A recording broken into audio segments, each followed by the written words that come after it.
چرا تلاش میکنیم ولی نتیجه نمیگیریم؟ به این آزمایش علمی دقت کن.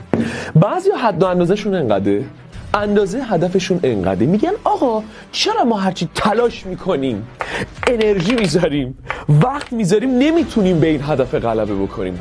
درست مثل یه دانش آموزی که روزی 2 ساعت وقت میذاره بعد میخواد رتبهش زیر 1000 بشه. درست مثل یه آدمی که روزی 2 ساعت وقت میذاره بعد میخواد همون شروع درآمدش به چند صد میلیون برسه. خب نمیشه. اما یه آدمی کوچیک شروع میکنه، قدم بعدی بزرگتر، بعدی بزرگتر، بزرگتر، بزرگتر، اینجوری میتونه اون هدف بزرگه رو بهتر کنه. راه موفقیت همینه.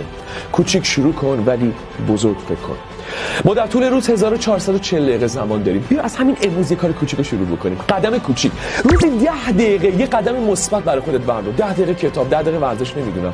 در جهت رشد خودت روزی 10 دقیقه چیکار میکنی؟ زیر این پست بنویس.